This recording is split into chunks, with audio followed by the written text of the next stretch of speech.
presença de vocês. É um prazer muito legal a gente estar aqui nessa reunião, mais uma vez, para a gente compartilhar vários conhecimentos de cada local.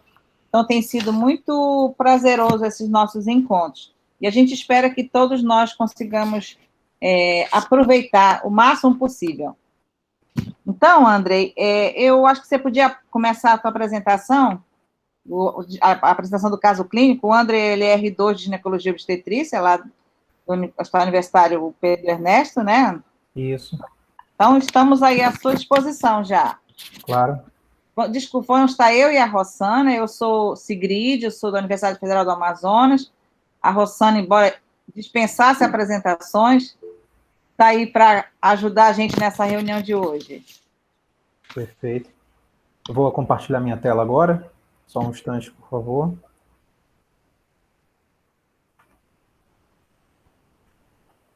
Primeiro de tudo, assim como a doutora Sigrid já apresentou, meu nome é Andrei Dias, eu sou residente do segundo ano do programa de ginecologia e obstetrícia do Hospital Pedro Ernesto.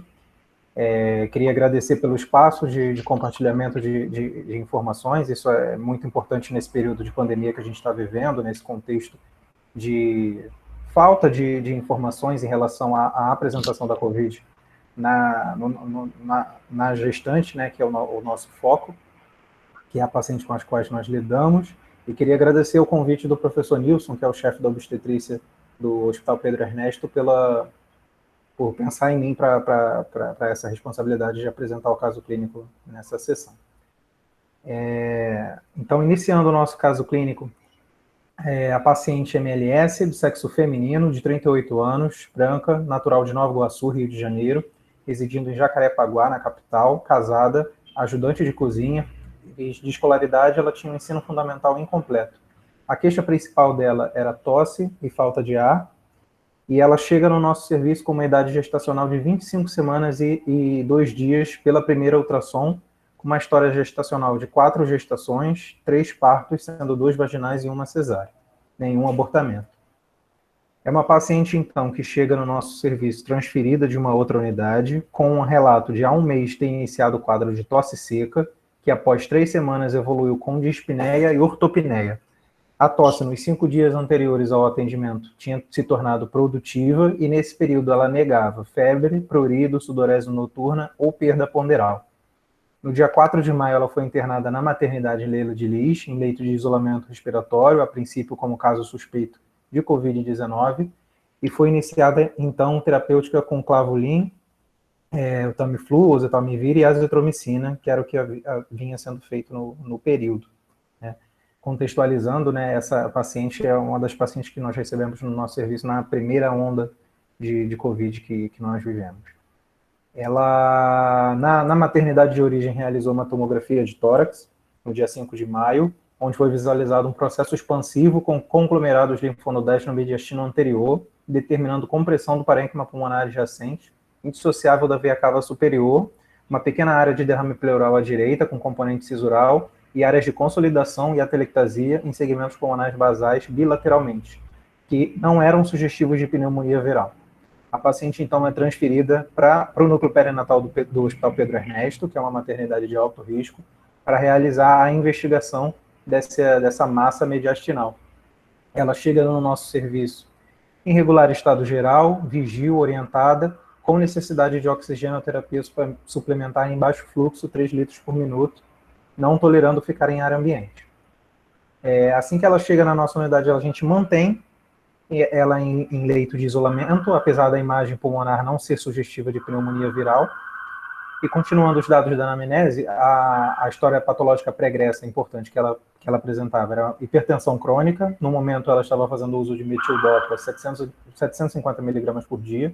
Ela tinha diagnóstico de diabetes gestacional pela glicemia de jejum, tinha uma glicemia de jejum de 98, eu não coloquei no slide. Já estava em tratamento com insulinoterapia. Era uma paciente obesa, que apresentava um IMC de 41, né, configurando obesidade grau 3. E de história ginecológica obstétrica, era uma paciente com história de menarca aos 13 anos, sem história de infecções sexualmente transmissíveis prévias. As suas primeiras 2 gestações, aos 25 e aos 28 anos, não houveram intercorrências, os partos foram vaginais e espontâneos. e na terceira gestação, aos 35 anos, ela tinha relato de pré-eclâmpsia e cesárea devido à elevação pressórica. No exame físico, no momento da admissão, como eu já falei, uma paciente em regular estado geral, vigia orientada, com necessidade de suplementação de O2, estável hemodinamicamente, não tinha alterações no exame do aparelho cardiovascular. A ausculta respiratória ela apresentava um murmúrio reduzido em base direita, sem ruídos adventícios. O abdômen dela era um abdômen que não tinha alterações, tirando as alterações gravídicas, não tinha outras alterações, com fundo uterino de 24 centímetros, tônus normal, ausência de metrocístoles, um BCF positivo de 146 batimentos por minuto. O toque vaginal, ela apresentava um colo posterior, grosso fechado, e tinha um edema 2 cruzes em 4 em membros inferiores simétricos, sem empastamento de panturrilhas ou outros sinais de trombose.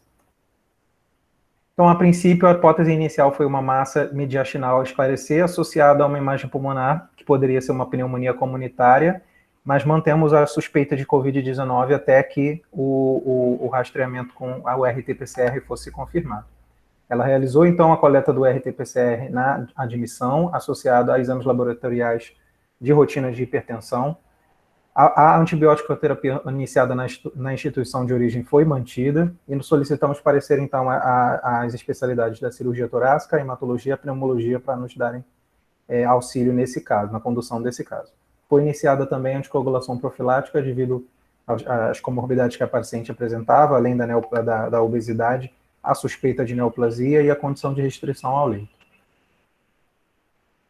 A resposta dos pareceres iniciais das especialidades foram as seguintes, então. A cirurgia torácica solicitou uma nova tomografia de tórax com contraste venoso, solicitou marcadores tumorais como alfa-fetoproteína, beta-HCG e função tiroidiana para diagnóstico diferencial da massa mediastinal e informou que haveria necessidade de biopsiar essa massa mediastinal para a gente poder chegar no diagnóstico final e tratar a paciente adequadamente. A pneumologia orientou manter o esquema de antibiótico que ela já está fazendo e orientou retirar a paciente do isolamento respiratório devido à imagem não ser sugestiva de pneumonia viral.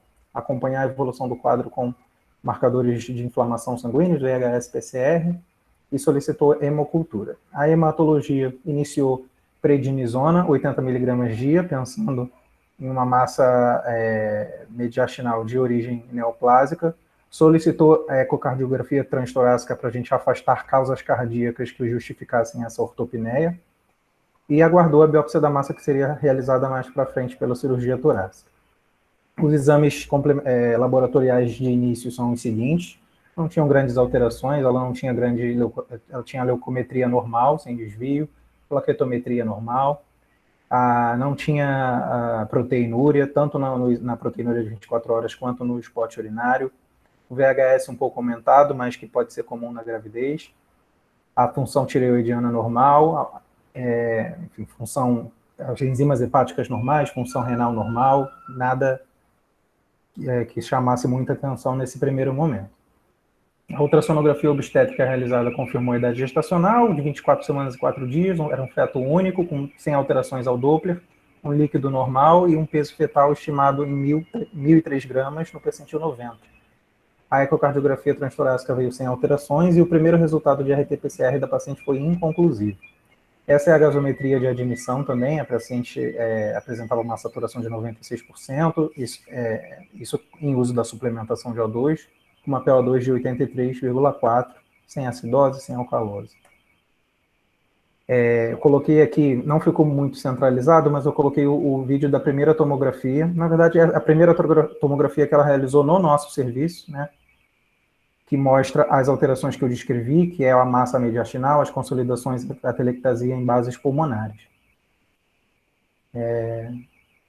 Todos estão conseguindo ver o vídeo? Ok. Um vídeo curtinho.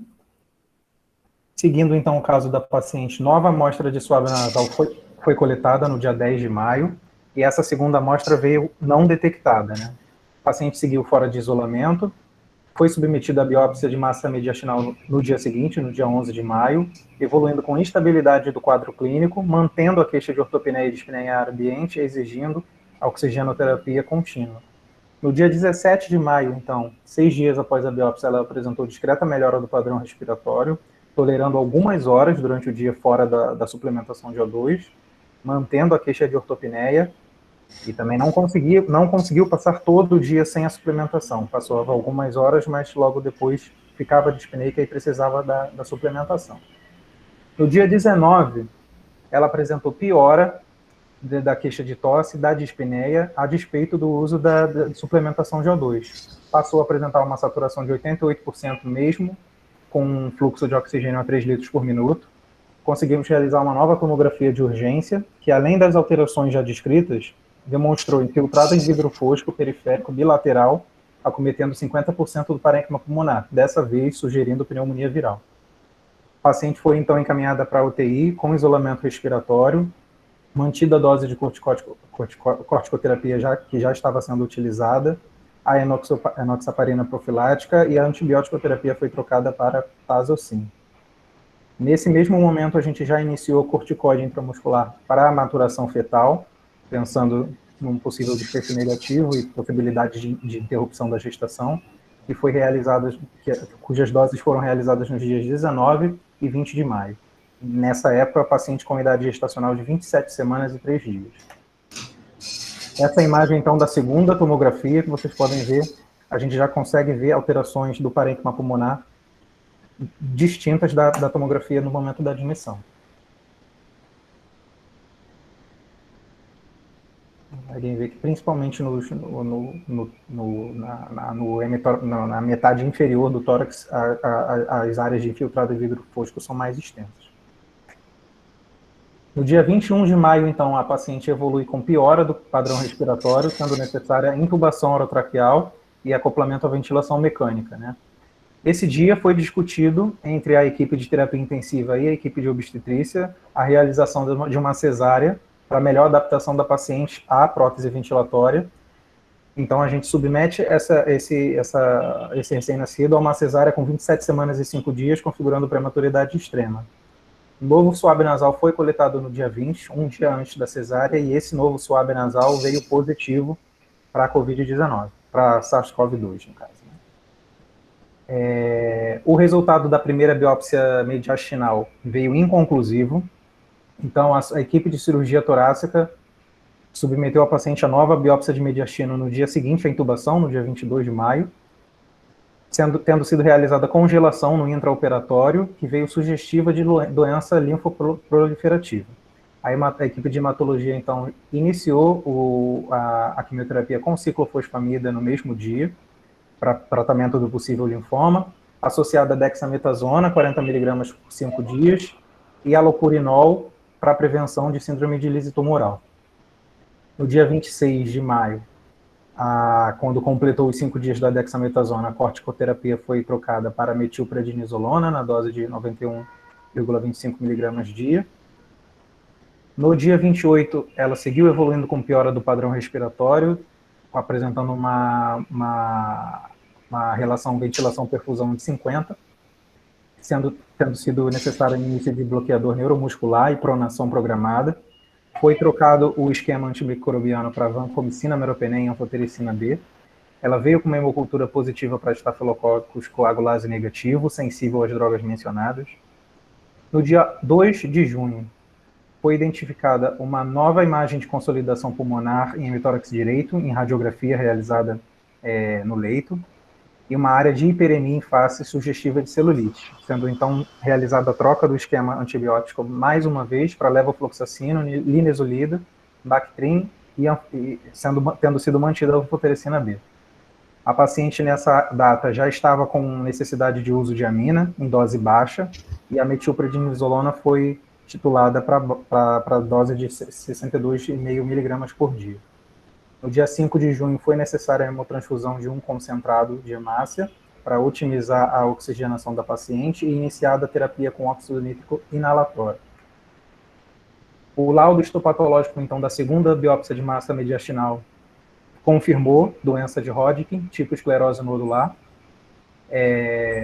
No dia 9 de junho foi realizada uma nova tomografia de tórax, que veio com uma imagem sugestiva de pneumonia em organização criptogênica com lesão grave, que seria uma lesão intersticial secundária à doença viral que ela apresentava, o Covid-19, no caso, caracterizada por formação de granuloma no intestício e obliteração dos brônquios distais.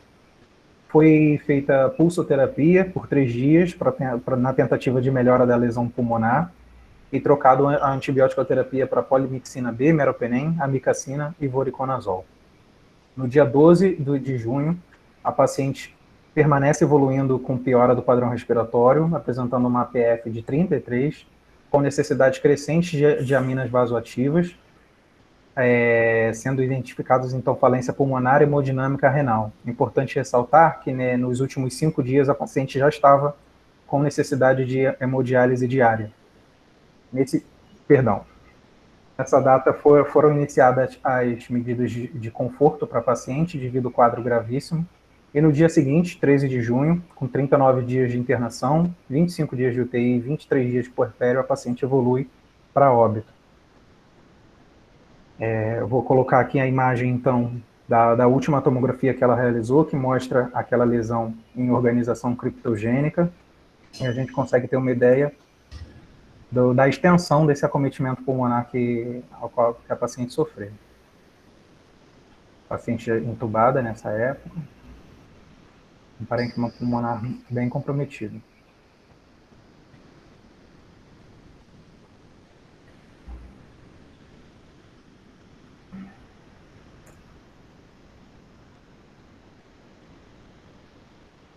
Informações sobre o recém-nascido. Então, o nascimento foi no dia 21 de maio, foi um bebê que nasceu com uma idade gestacional calculada por Cafurro, pela pediatria, de 27 semanas e 6 dias, com um peso de 1.285 gramas, um Apgar de 2 no primeiro minuto, 6 e 6 no quinto e no 10º minuto, né, e foi internado na UTI neonatal por conta de prematuridade extrema e doença da membrana hialina. Foi intubado no período do pós-parto imediato, permaneceu intubado por 2 dias, depois evoluiu bem, com ventilação por pressão positiva e posterior ventilação em ar ambiente. Recebeu alta no dia 6 de agosto, né, cerca de 2 meses e meio depois, com um peso na alta de 3.295 gramas, em bom estado geral, em uso de fórmula láctea. Eu separei aqui alguns tópicos para discussão. É claro que a nossa discussão não precisa se limitar a eles, mas são os pontos que chamam mais atenção nesse caso clínico, né? Principalmente em relação aos métodos diagnósticos e o intervalo de tempo ideal para a realização desses exames. É importante a gente ressaltar que, fazendo uma reavaliação retrospectiva do quadro, possivelmente um quadro de infecção nosocomial por Covid-19. Também queria levantar para discussão a questão do momento de interrupção da gestação nesses casos de prematuridade extrema, que é uma decisão que precisa ser compartilhada com a equipe de terapia intensiva e a equipe de obstetrícia, visando o bem-estar materno e fetal.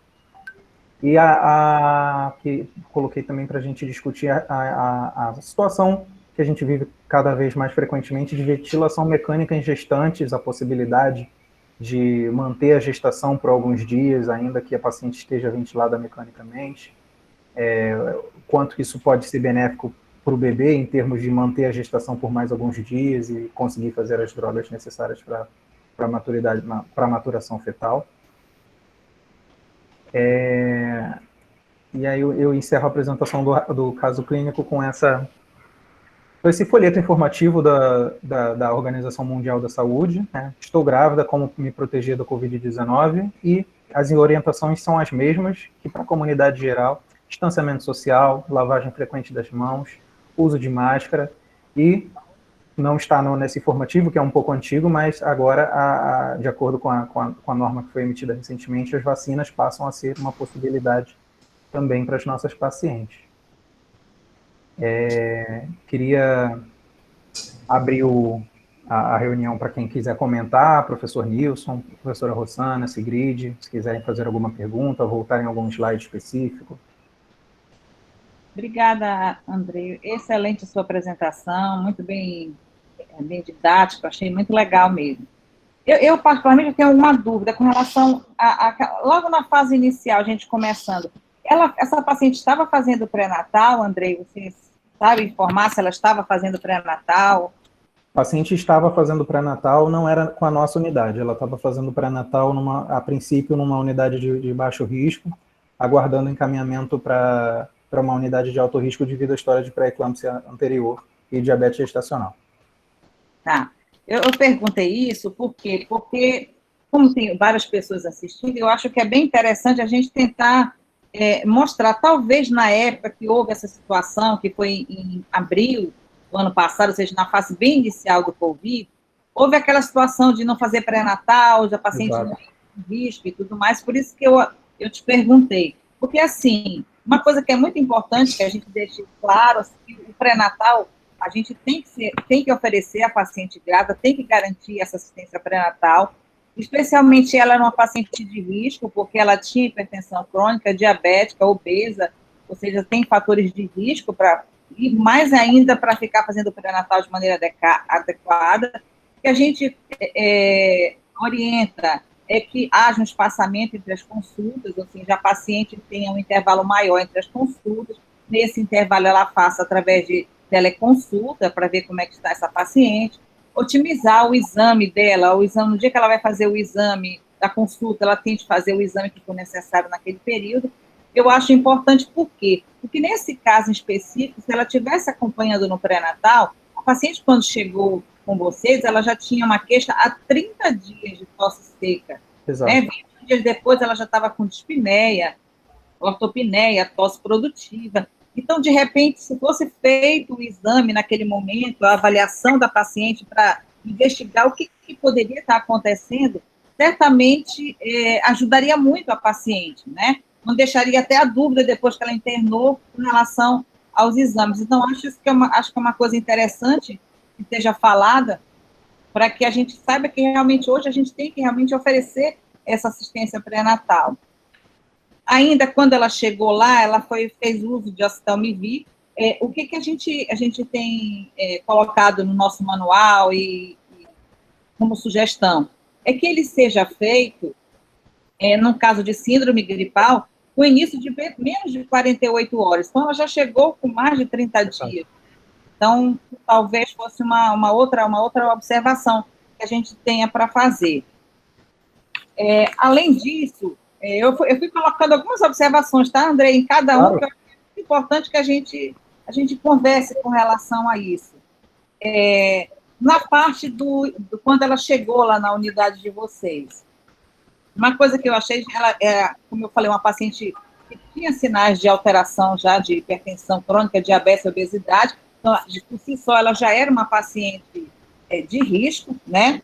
Foi feita a anticoagulação e uma observação com relação à anticoagulação que eu acho que é interessante, foi colocada aqui a restrição dela no leito, a suspeita de neoplasia, acrescentaria aí outras coisas também como sugestão.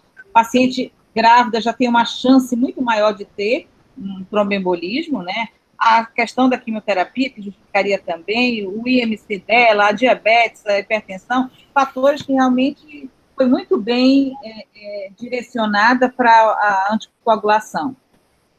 Uma outra observação que eu acho que é legal com relação ao exame, o diagnóstico. A gente faz o diagnóstico o padrão ouro ainda é o PCR, né? E ele é feito, a fase mais adequada que ele tem que ser feito, seria mais assim, mais interessante de pegar essa fase, seria no 3º e o 7º dia.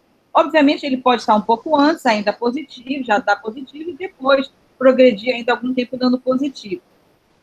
E aí vai uma observação que eu acho que é legal, é a seguinte, que muitas vezes pode haver falha na coleta do exame. Então, esse exame pode dar negativo, por exemplo, por uma coleta inadequada, quando a carga viral está baixa, ou falha nessa execução. Então, tudo isso são fatores que poderiam confundir durante a internação dela, né? Mas ela já internou com 30 dias de evolução, né? E, na minha opinião, sou igual à sua, eu acho que realmente foi hospitalar, ou seja, a internação, foi na internação que ela deve ter adquirido Covid, porque pelo tempo ela teve esses testes negativos, né? Então, acho também que que deve ter sido feito, deve ter sido adquirido nesse momento. Aí eu queria te perguntar também aqui, no parecer, a pneumologia retirou ela do isolamento. Vocês têm algum protocolo, André, que é feito quando a paciente chega para ficar na enfermaria, no hospital? O leito de isolamento, quando ela não foi, nesse caso, que ela foi retirada do isolamento, ficam quantos pacientes com ela no quarto? Vocês têm isso? Tem. Nesse momento, né, que ela chegou em abril, a gente estava passando pela primeira onda, a gente estava passando por um momento de organização do serviço, né, de entendimento da situação e organização do serviço. Atualmente, todas as pacientes que internam na nossa maternidade são submetidas a exame com RT-PCR, com swab nasal. A gente dispõe de 2 leitos de isolamento e a nossa enfermaria ela é organizada em quartos que 2 pacientes dividem o mesmo espaço.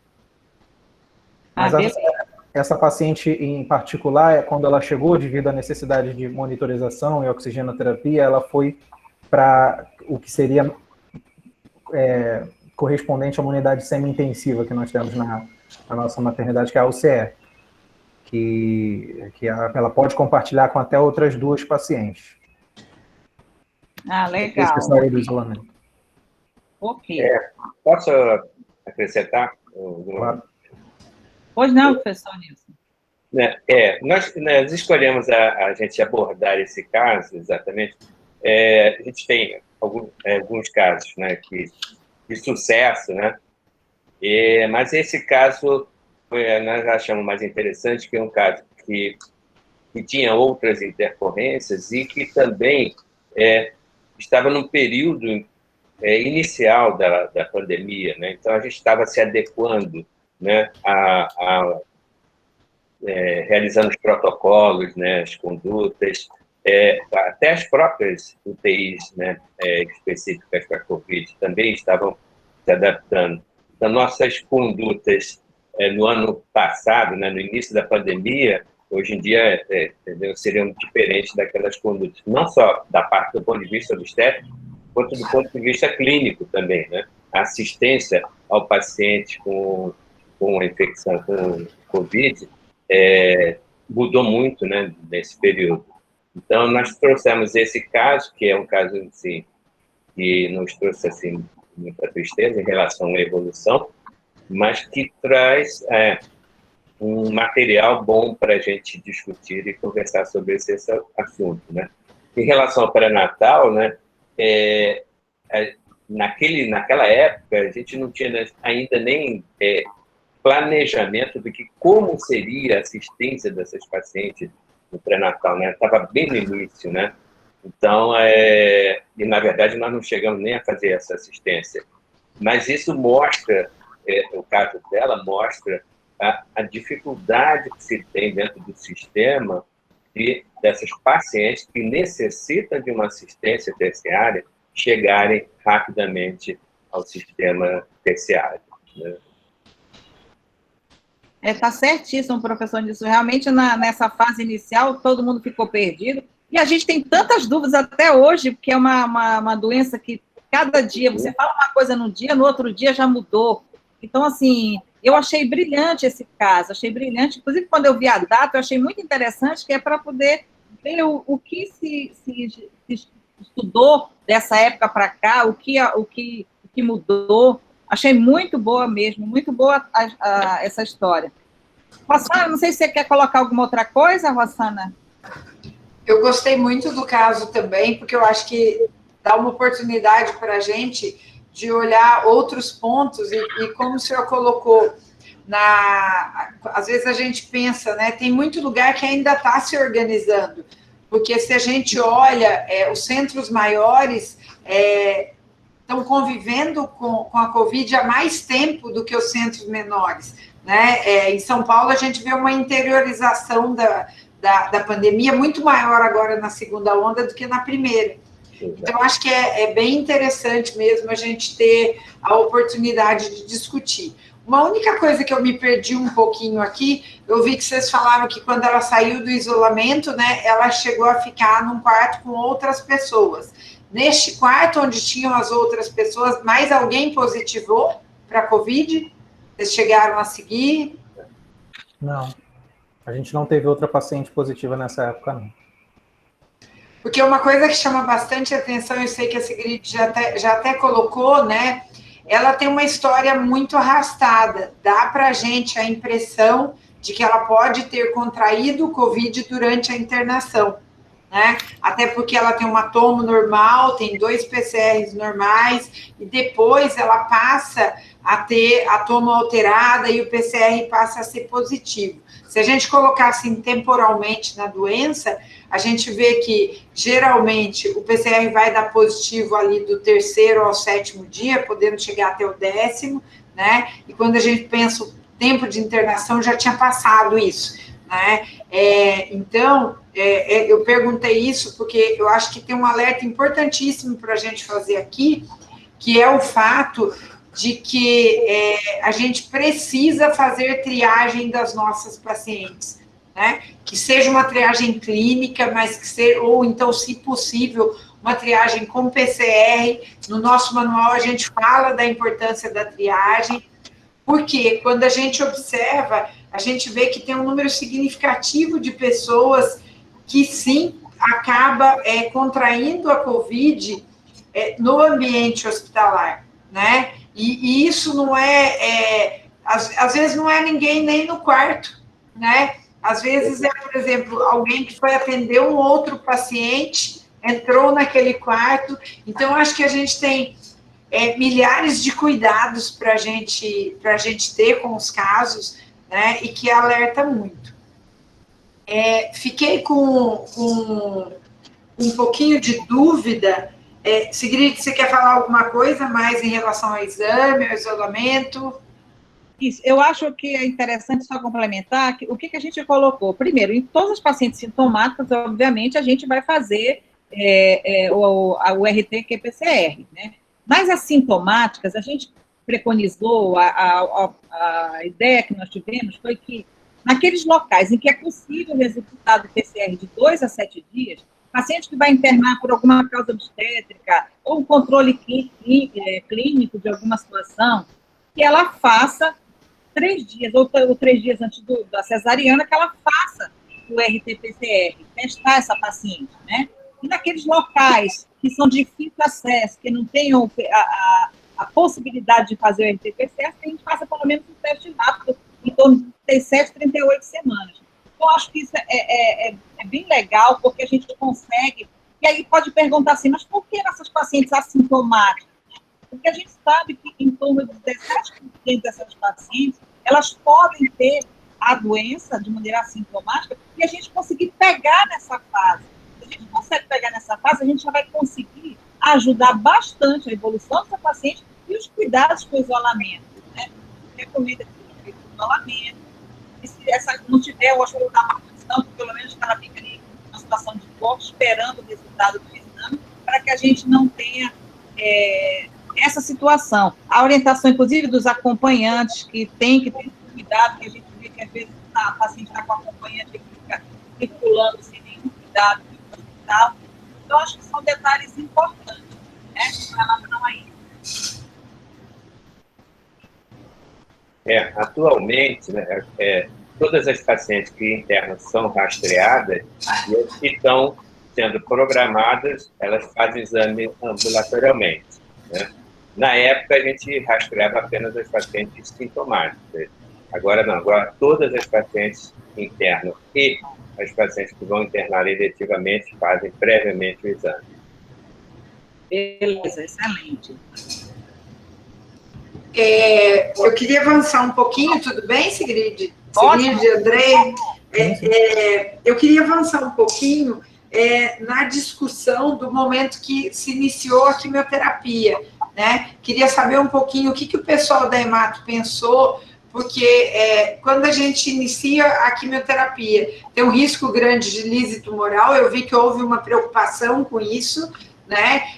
Mas a minha preocupação numa doença dessa que já é tão grave, como é que vocês pesaram aí o risco de iniciar a quimioterapia versus o risco de piorar a infecção para essa gestante? Sei que é uma decisão muito difícil, viu, doutor Nilson? Por isso que eu estou colocando aqui para a gente conversar sobre o assunto. Tá. Pode falar. Não, eu acho, fazendo a revisão do prontuário, né, a gente vê que tinha uma preocupação, porque era uma massa extensa mediastinal que causava compressão do parênquima pulmonar, então seria um fator a mais que poderia prejudicar a ventilação da paciente, a boa adaptação à prótese ventilatória. E aí a hemato entra com a quimioterapia no contexto de tentar reduzir o volume da massa tumoral e, de repente, melhorar a ventilação e a taxa de sucesso de extubação depois, o que acabou não ocorrendo. Professor Nilson, quer acrescentar algo? Exatamente. Realmente seria uma situação difícil, né, para decidir, né, mas a opção foi exatamente essa, uma vez que até antes mesmo dela manifestar a clínica de infecção pelo Covid, infecção pelo sarcófago, ela tinha uma restrição respiratória muito grande. Então, a massa estava muito expandida, muito grande, e aliás, esse foi o motivo por que ela procurou assistência no outro hospital. Então, foi difícil pesar, né, em relação ao início da quimioterapia. Mas optamos por iniciar durante mesmo o tratamento dela.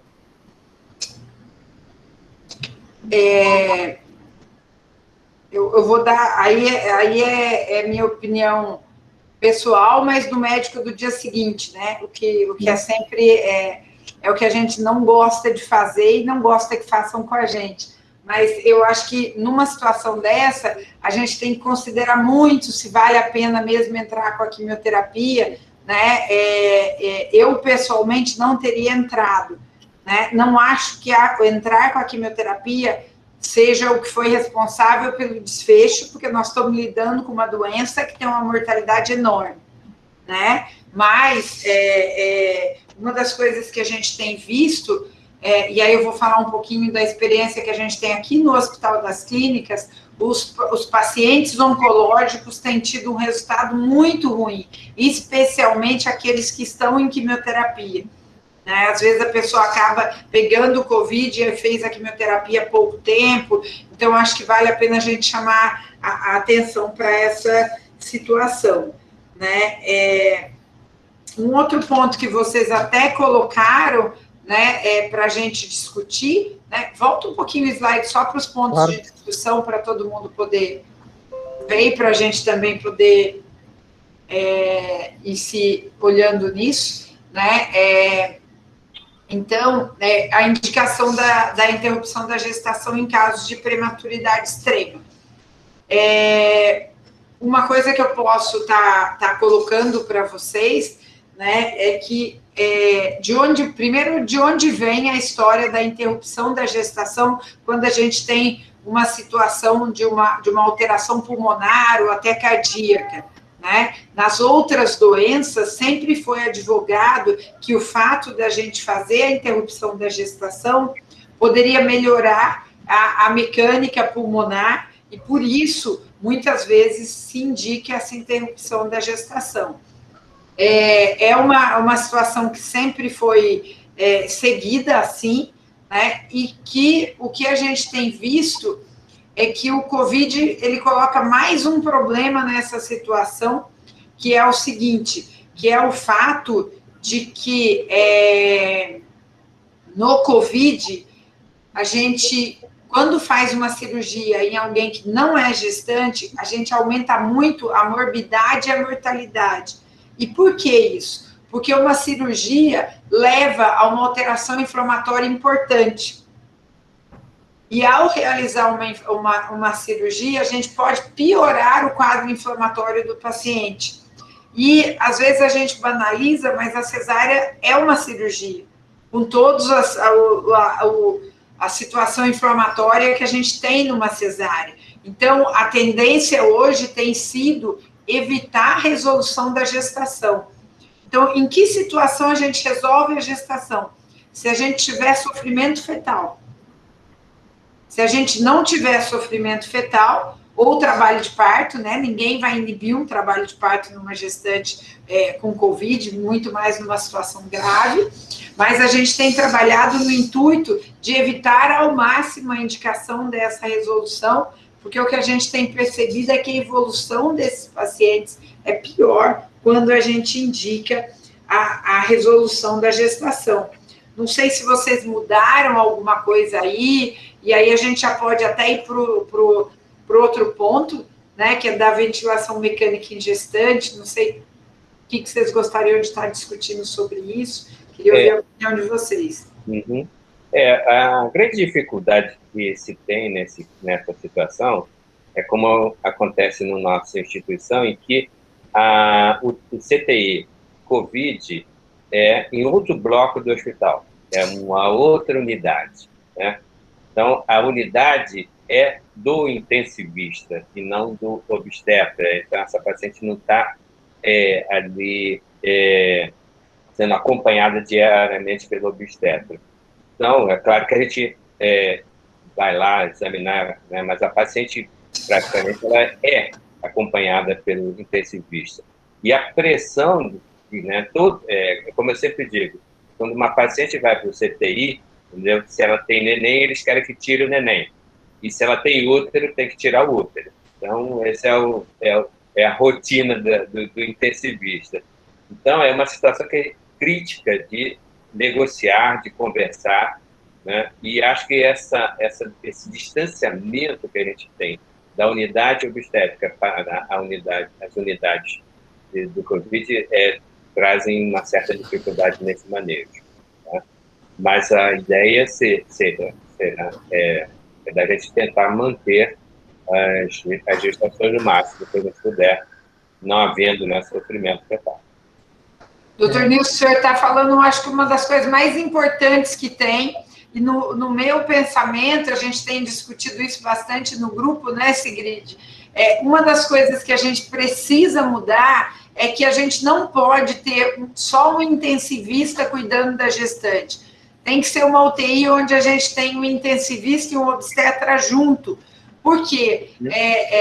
Por que o intensivista tem uma vontade muito grande de que a gente resolva a gestação?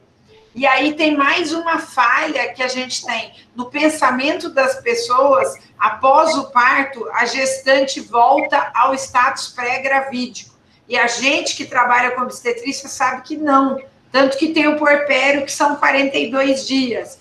Então, a gente precisa estar junto com o intensivista, discutindo o caso, falando das modificações gravídicas, né, das necessidades que a gestante tem. Então, por exemplo, até parâmetro de ventilação, que o Andrei colocou ali como um dos pontos, é totalmente diferente na gestante e na não gestante. A gestante precisa de uma saturação de oxigênio maior que 95.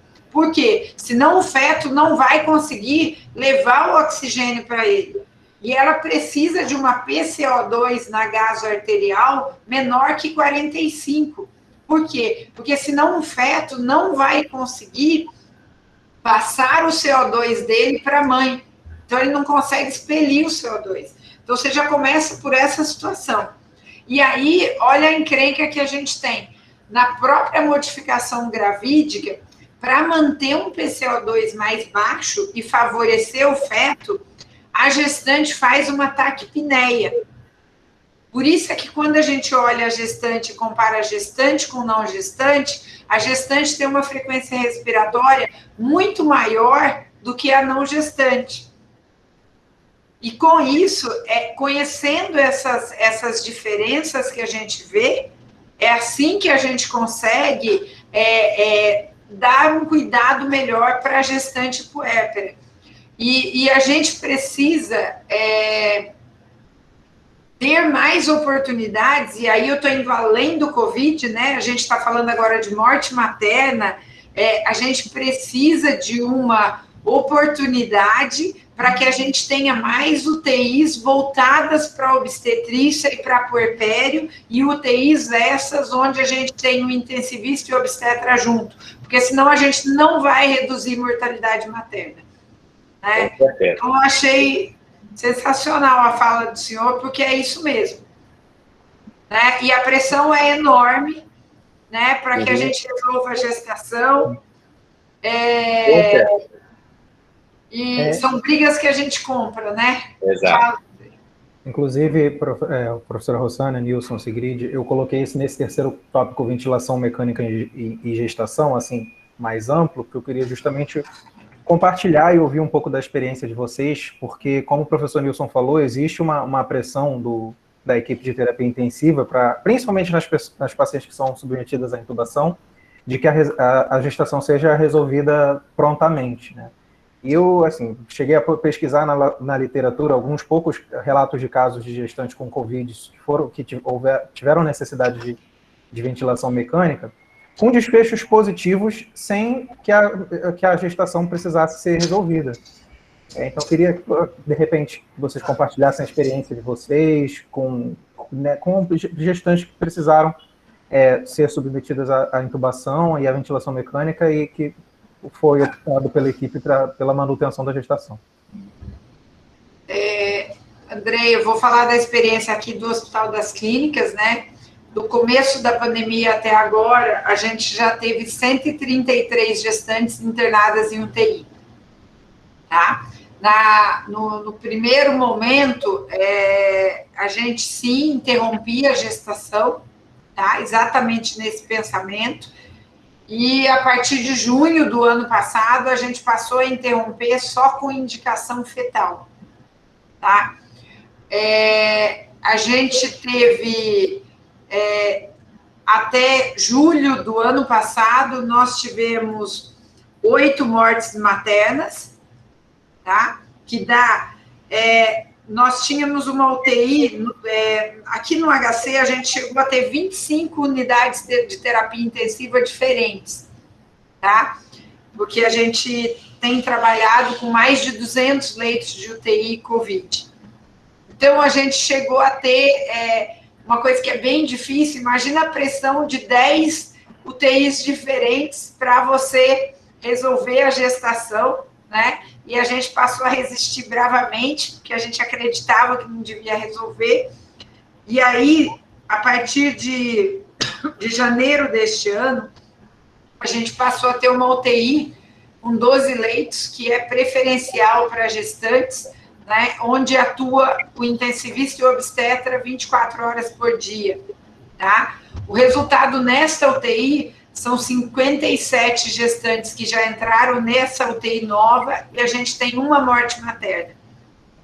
E o que a gente tem? A gente tem um número enorme de pacientes que têm saído cada vez mais, que ela entra e sai como gestante, tá? E pacientes que voltaram depois. Geralmente a paciente complica por volta ali de 29, 30 semanas, né? Algumas até mais cedo. Ultimamente a gente tem recebido pacientes que complicam mais cedo.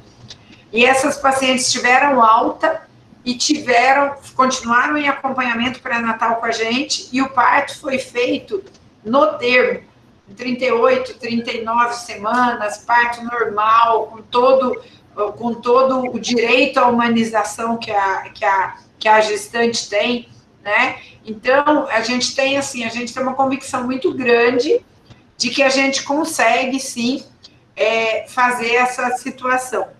Tá? De continuar com a gestação. E aí, o que tem ajudado muito a gente para conversar, inclusive com o intensivista? E até tem, nos vídeos que a gente tem, aqui a Karen colocou aqui os vídeos do YouTube, tem como é que a gente prona gestante, tá? Por quê? Porque uma das melhores saídas para a gente conversar com o intensivista tem a preocupação do volume abdominal, tá? Piorando a mecânica respiratória, tá? Isso funciona igualzinho ao obeso. Então, quando você prona a gestante, você tira essa pressão intraabdominal e você libera melhor o pulmão. Então, a resposta nossa, se a gente está convencido de que não tem indicação da resolução, é sugerir a um intensivista que prone a gestante. Tá? Então, pode pronar a gestante acordada, pode pronar a gestante que está em máscara, em catéter de alto fluxo. A gente precisa conversar bem com a gestante para ela conseguir entender essa possibilidade, e pode pronar a gestante entubada. O único cuidado que a gente tem que ter é o fato de que, no momento da intubação, a gestante pode fazer uma dessaturação importante. Então, a gente precisa estar, no momento da intubação, monitorando esse feto e estar preparado para uma possibilidade de ter que indicar uma cesárea logo a seguir a intubação. Isso seria, sim, uma cesárea dentro da UTI. Tá? Então, com isso, você tem que ter uma equipe já montada, paramentada, mesa montada, equipe de neonatologia lá, e se não precisar resolver, isso é o que a gente quer, o melhor dos mundos, não precisou resolver, tira a luva, reesteriliza tudo e toca o barco para frente, né? Mas, assim, falar da possibilidade de pronação é uma coisa que ajudou muito a gente aqui. Então, estou dividindo com vocês, assim, esse caminho de convencimento na UTI. Mas o doutor Nilson falou uma coisa que é bem verdade, né? Incomoda muito tanto a gestação quanto o útero, e a gente tem que entender a situação do intensivista, né? Eles já têm uma briga contínua pela vida, e ter que lidar com duas vidas, eu acho que só nós que somos obstetras que gostamos disso mesmo. Porque é uma coisa muito difícil. Né? Então, eu acho que a gente leva essa realidade para eles, e é difícil para eles conviver com isso. Exato. E uma outra coisa que eu acho importante a gente apontar também, tá? E que a gente acabou vendo em vários casos, né, Sigrid? Uma demora muito grande para decidir pela intubação quando a paciente é gestante. Tá? Então, pode falar, Sigrid. Eu acho isso realmente extremamente importante. A gente procura seguir uma sequência, né, Rosana, para esse suporte de oxigênio, uma progressão. A gente começa com o oxigênio, dando oxigênio previsto por 1 minuto, observa como é que vai ficar, não resolveu, máscara de Venturi, não inalante, depois não resolveu, a gente vai para catéter de alto fluxo, 40 a 70, dependendo de quem está fornecendo, aí faz a ventilação não invasiva, o CPAP, o BIPAP, e a ventilação mecânica. E isso é importante porque quando a paciente demora a ser intubada, ela já está com uma situação, uma dessaturação importante. E isso, além de comprometer essa paciente, acaba comprometendo não só o feto, o sofrimento fetal, alterações cardiológicas, eu acho assim que é extremamente importante. Com relação à pronação, eu acho que é tão boa a resposta, né, Rosana, que a gente vê, que a paciente, realmente, aquele fluido que fica ali naquela base do pulmão, começa a se movimentar ali e ajuda muito, a paciente melhora bastante com a pronação. E eu acho que é o caminho mesmo, porque é uma dificuldade muito grande. Primeiro, dependendo do local, já há uma dificuldade imensa de intensivista. E sem o obstetra ali, aí que complica mais, porque realmente é um desespero. O número de pacientes, nós temos uma experiência em Manaus, o número de pacientes foi imenso, então não tinha mais nem leito, e é um desespero, e o que eles querem, na verdade, é ir resolvendo, achando que com essa resolução, a paciente vai melhorar a respiração, vai melhorar tudo, e acaba realmente não sendo o ideal naquele momento, às vezes. Eu queria agradecer a Rosana e Sigrid por compartilhar a experiência. Eu acho que essa questão da pronação ainda é algo que a gente precisa discutir muito com a equipe de terapia intensiva. Tem pelo menos no nosso serviço, a gente percebe uma certa resistência. Existe toda uma dificuldade também de conhecimento mesmo, de como seria a melhor estratégia para pronar a gestante, posicionamento de suporte, almofada, maca especial. Eu acho que a divulgação desse conhecimento, dessa informação, acaba sendo muito importante nesse contexto. Andrei, só para você, como é que foi a história da gente decidir aqui pela pronação, né? Por que para a gente foi um pouco mais fácil pensar na pronação? Alguns anos atrás, uma fisioterapeuta que já tinha feito mestrado aqui, me procurou porque ela tinha feito uma maca para pronação de gestantes, para conseguir poder acessar o dorso das gestantes. E como ela era uma pessoa, assim, super séria cientificamente, ela quis fazer um estudo para provar que a gestante em situação prona ficaria numa situação segura. Tá? E aí, o que a gente fez? A gente fez cardiotocografia, mais parâmetros hemodinâmicos maternos, mudando a gestante de posição. E o que a gente descobriu? Que a gestante em posição prona, ela tem parâmetros tanto maternos quanto fetais iguais ou melhores do que quando ela está em decúbito lateral esquerdo. Então, quando a gente teve o primeiro caso aqui e que alguém da UTI falou, será que podemos pronar? Eu falei, pode pronar. Mas como assim pode pronar? Pode pronar porque vai ficar melhor do que está em DDH, porque fica igual ou melhor do que o DLE, né? Então, esse foi um argumento bem importante, o trabalho dela está citado no manual também, tá? Acho que é uma outra coisa que vocês podem usar para estar discutindo com a equipe de UTI, tá? Deixando claro que os parâmetros ficam melhores. Então, isso talvez ajude, porque eu acho que a gente precisa de ferramentas, né? E de ferramentas científicas mesmo, para a gente poder estar discutindo com todo mundo. Sim, sim. E uma coisa que eu lembrei agora, Rossana, que eu acho que assim, é muito interessante, especialmente nos locais que tem uma certa dificuldade da transferência da paciente, da distância da paciente, é muito importante que ela seja transferida no momento adequado, que dê para que não haja nenhuma intercorrência nesse caminho e tudo mais. Então, assim, a gente sempre orienta que se a paciente não tiver melhora daquela saturação, ela está lá com a oferta de oxigênio dela em 6 litros por minuto e ainda está com a saturação em torno de 95, e esse seria o momento ideal da transferência dessa paciente, para que ela conseguisse chegar num serviço em que tivesse condições de recebê-la, fazer a internação, tudo da maneira mais adequada possível. Eu acho que isso é um ponto importante, né, Rossana, que tem locais que a gente tem uma dificuldade para a que momento a gente vai transferir a paciente, até que momento a gente pode transferir. E eu acho que isso é uma coisa que seria interessante a gente ficar pensando. Eu acho que, com certeza, né, a gente tem visto que às vezes, a piora do quadro tem acontecido de uma forma muito rápida, né? Então, é muito complicado, principalmente quando a gente tem situações de que é muito importante que a gente conheça o tempo que a gente vai demorar para que a gestante consiga chegar naquela outra unidade de saúde, né? Então, acho que esse é outro ponto para a gente sempre levar em consideração também. Eu compartilhei aqui no chat também, tá? O link para esse artigo da posição prona.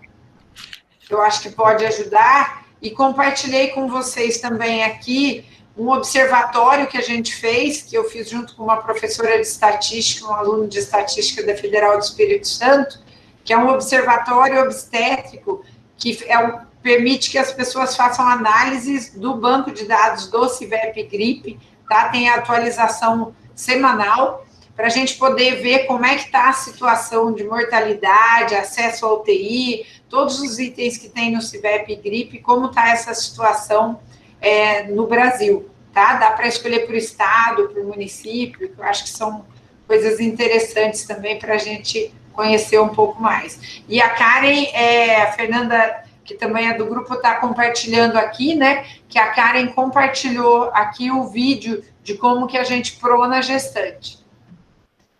Perfeito.